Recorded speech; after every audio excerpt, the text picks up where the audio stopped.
दोनों सीधे होकर सरलता से बैठ जाएं, दोनों हाथ गोदी में ले आएं, अपनी आंखें बंद कर लें।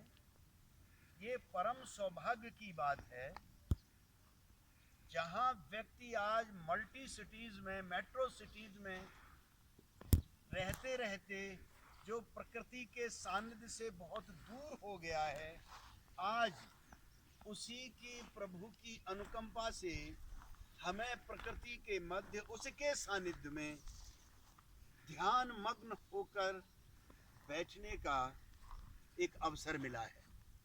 तो आपने यहाँ करना कुछ भी नहीं है, सिर्फ चेहरे पर एक मुस्कान लाते हुए केवल और केवल चुपचाप बैठना है। बस कोई परवाह नहीं लेनी, कोई फिक्र नहीं लेनी, बस चुपचाप बैठना है आपने। मच्छर काटेंगे क्योंकि हम प्रकृति के बीच में हैं, तो वो काटेंगे, थोड़ी गर्मी भी होगी, थोड़ी खुजली भी होगी, पर तुम जब चुपचाप बैठोगे तो सब शांत हो जाएगा, मच्छर भी शांत हो जाएंगे। यकीन मानो, जैसे ही तुम चुप हुए मच्छर भी शांत हो जाएंगे। मैं चुप हो जाता हूं अगले पलों के लिए, केवल प्रकृति के मध्य उसके सानिध्य में, उसकी निकटता में बस बैठे भर रह जाओ। तो इससे बड़ा कोई उपहार और प्रभु का प्रसाद नहीं हो सकता। तो मेरा यकीन मानो, कोई झूठ नहीं था और कोई गलत भी नहीं था। जो लोग घर बार छोड़कर पहाड़ों पर, जंगलों में, कंदराओं में चले जाते थे, वो सिर्फ इसलिए कि वहां परमात्मा के साथ सीधा उनका कनेक्शन, सीधा संबंध स्थापित होता था, क्योंकि वो प्रकृति के अत्यंत निकट होते थे। ऐसा समझो, परमात्मा अंतर्दशा है और प्रकृति उसकी बाह्य अभिव्यक्ति, उसकी खूबसूरती, उसका स्वरूप, उसका साकार। उसके दो ही रूप हैं, एक आकार है और एक निराकार है।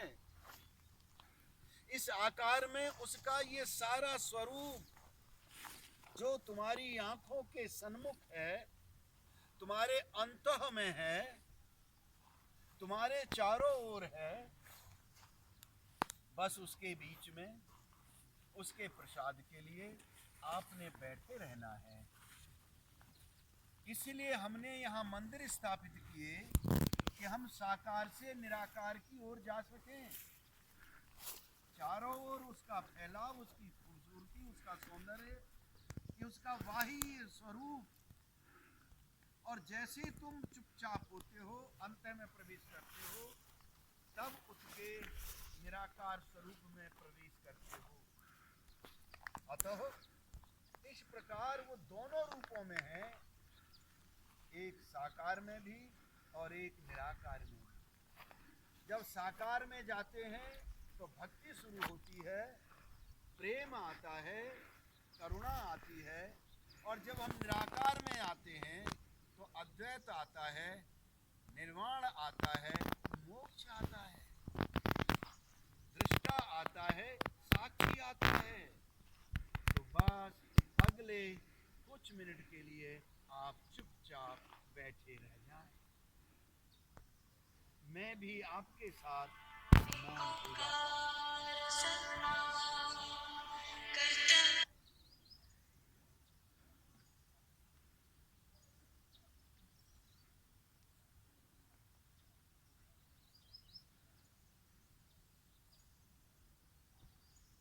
पक्षियों की चहचहाट है,